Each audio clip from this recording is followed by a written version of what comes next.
What's up, everybody? It's Josh. Welcome back to the channel. I wanted to share with you a clip from a live stream I just did with Rob from Comics Explained. I love Doctor Doom. Rob loves Doctor Doom. And so I just had to ask Rob about his feelings about Doctor Doom, how he could be coming to the MCU, like what they might do with him, and then some of the speculation around him possibly being involved with Wakanda Forever. Check out the full, long sort of podcast live stream that we did. I'll link it in the description below if you've got time. I think it's fantastic. And yeah, check out that live streaming channel just in general. We do a lot of fun stuff over there. But enjoy this clip now with me and Rob talking some Doctor Doom. This is the thing that I guess I'm most anticipating coming into the MCU, and I definitely want to get your take on how you think they should do it and what do you think they might do.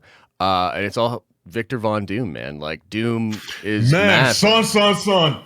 Victor Von, man, Doctor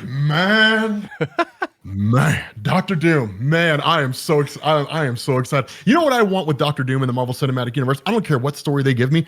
I want Doomwar. Doomwar was like the best story ever for Doctor Doom, outside of like Avengers, New Avengers, and Secret Wars, right? What ends up happening is Doctor Doom orchestrates a coup d'etat in Wakanda among a whole bunch of Wakandan fundamentalists who believe that T'Challa is too progressive. Whoa. And so they want to take Wakanda back to like the way it was supposed to be, man. Let me tell you something. Okay, here's the thing. So he starts with the coup d'etat. Basically, Storm and Black Panther, because they're married, right? They got married during Civil War. They've been in a relationship for a long, long time. If you ever go and you read Reginald Hudlin's Black Panther, that's where he explains the history between Storm and Black Panther, and they actually met and fell in love when they were kids. Okay. And that T'Challa's duty to the throne basically prevented him from having a relationship with Storm. So they split up and went their separate ways. And then Storm eventually joined the X-Men.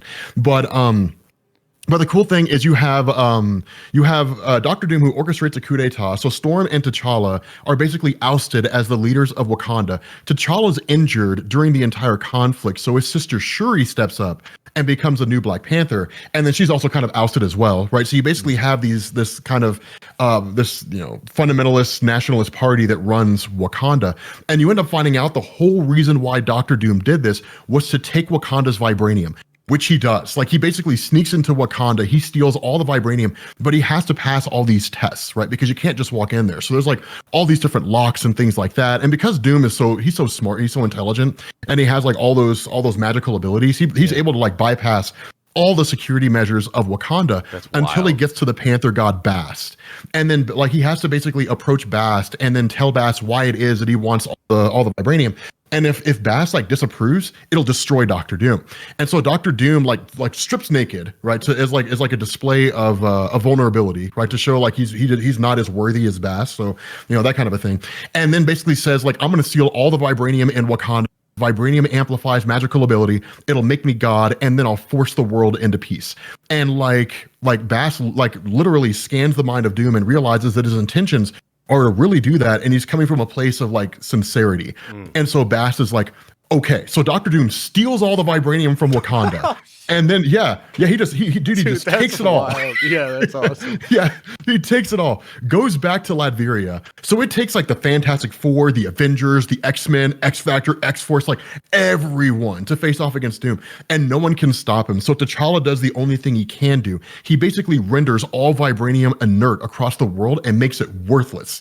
And so now like the entire source of Wakanda's wealth is gone. They're just worthless chunks of rock. And then that goes into like that actually starts, or it doesn't really start, but it kind of goes into, actually I think it does. I think it goes into the beginning of Jonathan Hickman's Fantastic Four run when T'Challa becomes the King of the Dead, which is really cool. Yeah. Like that's the coolest thing. But that's how like Shuri becomes the new Black Panther, and that's why like Wakanda doesn't have vibranium and things like that. It's one of like the best stories for Doctor Doom ever. Doom War is amazing. So that's I want wild. that. That's okay. So first of all, yes, please, I want that as well. Yes, also, I want that. Like that kind of ties into. There's a report out there that Doom and a version of Doom War will be adapted in Wakanda Forever, that this may well be something that actually does happen. And we know that Namor is going to be in there as well. So do you think there's any chance that that is the direction they're going to go, especially because like with Chad obviously tragically passing, they may have changed their plans. They may want to just focus more on sort of respecting his legacy.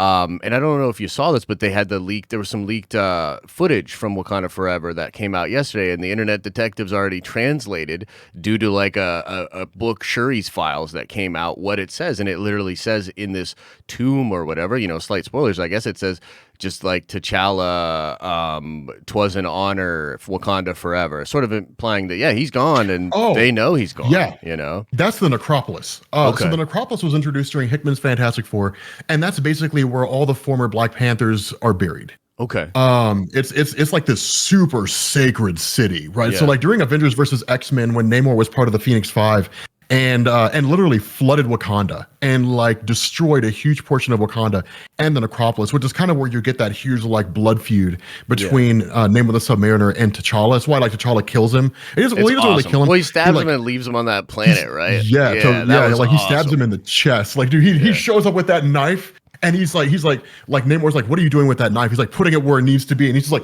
wham! And then like stabs him in the chest and then leaves him on the world to get blown up. And the whole time Namor's just screaming, right? And like he teleports away. He goes back to like the Illuminati and he's like, Namor's not coming. And they're just like, yeah, he kind of had it coming. He was kind of a dick. Yeah, he was for sure. But yeah, no, I mean, during Avengers versus X-Men, when he flooded Wakanda and killed all his Wakandans, stuff.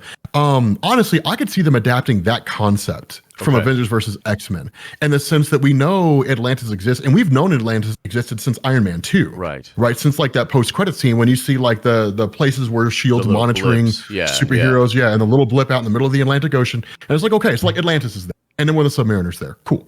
I could imagine some situation where like Wakanda, because they're going through and like exploring everything, they end up like encroaching on the territory of Namor the Submariner in Atlantis. And he's like, nope, not happening. And like immediately Wakanda, because I mean, that's what happened originally. Like when you go into Atlantis attacks, the old school stories back in like the 70s and 80s, is it's like, yeah, man, like Atlantis didn't like the surface. And like he would take pot shots every chance he got. Yeah. Right. I mean, if you go and you read the more recent Marvel story, right? Alex Ross and I think it was Kurt Busiek. If you go and you read like the old school like Invaders comics, if you could go back even further and read the original Namor the Submariner comics, he attacked the surface all the time. I could definitely see them having a kind of event, something similar to Doomwar, but instead of it being Dr. Doom, it's Namor the Submariner, because the hatred between the two is kind of a hallmark of Marvel Comics now. I agree, yeah. But ever since Avengers versus X-Men, like people love the fact that Namor the Submariner and T'Challa absolutely hate each other.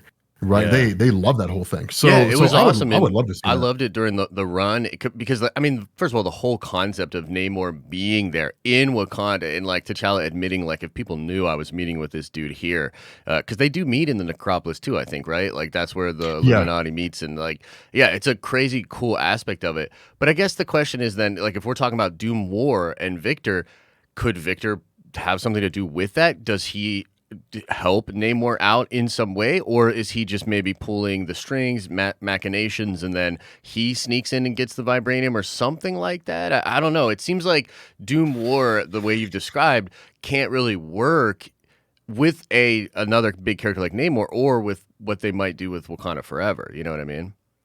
Well, that's the thing. The only real significance Doctor Doom has in the events of Doomwar is the fact that he stole the vibranium and used it to self God. Okay. The biggest significance of Doomwar in the aftermath was, of course, all the vibranium being rendered inert. Now, during Hickman's Fantastic Four, T'Challa's like, we bought the national debt of like dozens of countries, so like they're gonna owe us money forever. So like we're not gonna stay broke. Like we're not as rich as we were, but we're certainly not gonna be broke. Like we'll have countries paying us until the end of time. So So, in that capacity, there were big ramifications, but it's not one of those stories where it's impossible to replace Doctor Doom with someone else, right? I mean, you'd have to shuffle a few things around, like why would Namor the Submariner be going after vibranium? Does vibranium even factor into it at all, right? Is it one of these things where he's like, well, you know what? Like we're Atlantis, have weapons service, it's becoming more of a threat because they've got superheroes. And Wakanda has vibranium, so let's just steal that metal and make weapons out of it, right? I mean, is that the motivation? There's any number of things that you can use to explain why Namor the Submariner replaces Victor Von Doom in what is a movie adaptation of the Doomwar storyline, and why he's approaching Wakanda in the first place. Having said that, I do love the idea of Doctor Doom. And I do think that if you were to introduce Doctor Doom in the Marvel Cinematic Universe by kicking off with a story like Doomwar, that immediately shows a credible threat with Doctor Doom. Yeah, I right? agree. Like Yeah, I Doctor agree Doom with that. showed up onto the scene, and the first thing he did was kill T'Challa, and it's like, damn, this guy is legit, right? I mean, Yeah. now how the audience is going to respond to that, that's a whole different kettle of beans, because one bad decision can kill the Marvel Cinematic Universe. And if they handle Doctor Doom in the MCU in such a way to where people's interpretation of it, right, wrong, or otherwise, is such that they're kind of disrespecting the legacy of Chadwick Boseman as T'Challa, that'll It's piss over, everybody dude. off. It's over. Yeah, and Yeah. it's, Well, yeah, that's it's my game greatest over. fear Yeah, of even so. with Namor is like, look, I love that rivalry, but if he comes in scene one and like right into the heart, and that's how T'Challa dies, like, dude, people are not going to get over that. Like, people are not going to Yeah. embrace that character. Maybe not as important for a character like Namor as Doom, because like as you've said, like, he has this like honorable kind of intention. Like I was posting like little like some of my favorite like Doom lines from the comics like in our Discord earlier, and like when he's Yes. talking about how the kids have to get good night's rest when Richards and Sue like comes there to see. He's talking about just how he thinks the world would really be better if he actually ruled all the countries, but it's coming from like it's an ego thing for sure, but he legitimately has the qualities that I think a lot of people don't have, and he knows that. That's why, like, in Jonathan's Secret Wars, it's fascinating because you don't really get a lot of Doom in like New Avengers and in all of that. I remember him having some meetings with like Namor, but essentially, like, you kind of learn at the end of the run that while Reed has been messing around and doing all his stuff, Doom like legitimately figured it out. He figured it out. He knows what's going on, and he has a plan, and he puts it into motion to literally save the entire universe, right? So like, there's this good part of him that needs to be maybe not good, but understanding. The audience needs to be able to latch onto that for that character to work, I think. Well, okay, so that was the significance of the idea of Doctor Doom during Secret Wars is the fact that he's not equipped to handle it all. Yes. That there's this really good juxtaposition where there's a point when like Namor has a cabal, so like he allies with like Thanos and the Obsidian or the Cold Obsidian and all that kind of stuff. And unlike the Illuminati, which destroyed worlds because they had to save their own universe, the like Thanos and the Cold Obsidian just do it for fun, They loved right? it. So Raising worlds. Yeah, it's not enough. Exactly, it's not enough to just blow up a world with an antimatter bomb. They kill all the superheroes on that world just out of sheer enjoyment. Then they destroy the world. And so he approaches Doctor Doom for help, and Doom has this really good monologue where he talks about the people of Latveria.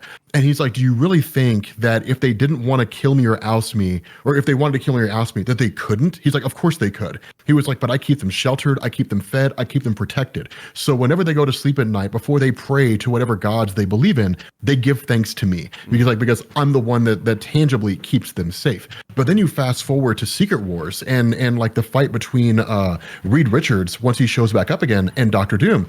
And it's one of these things where it's like Reed, like the two of them are fighting, and Reed asks a question. It's something like, is your biggest fear that I could have done this better than you? And the response of Doom is yes. Actually, I think it's the Molecule Man who asked that question.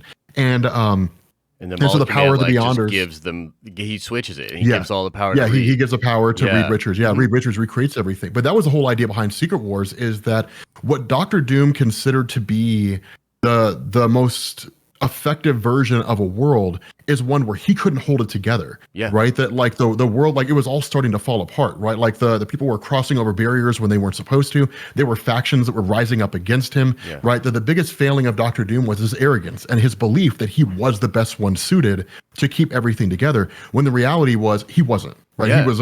He was a terrible leader in that capacity. Yeah. And so that's kind of the big differences between the, in terms of that, the depiction of his character there.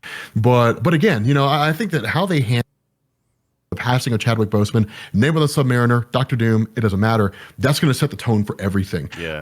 I think that having either of those characters brought into the MCU, and the first thing they do is they take out T'Challa, I think is, but depending on how it's handled, could be incredibly good. It could be incredibly amazing because it automatically makes them a credible threat. It would be like if the Avengers film opened up with like Doctor Doom having killed Captain America, or like Thor or something like that. It's like, damn, dude, this guy's a big deal, man. It's a cool thing. So I don't know if that'll happen, but it'll be cool, whatever it is they end up doing if they do it right. So. Yeah, and I think Feige's, I trust at this point, I trust Kevin Feige he knows Doom and he knows what qualities that character has, and I think he can identify right good talent and you know, the right people to bring that vision to life. And I frankly can't wait, man. Like I was more when we got the Fantastic Four back in the MCU. I was more excited about getting Doom back than I was even getting like Galactus or Silver Surfer or any of those characters. Like for me, it was Yeah, Doom, man. and I was like, he's home, baby. Like let's go, you know. So. Yes, Doctor Doom's amazing.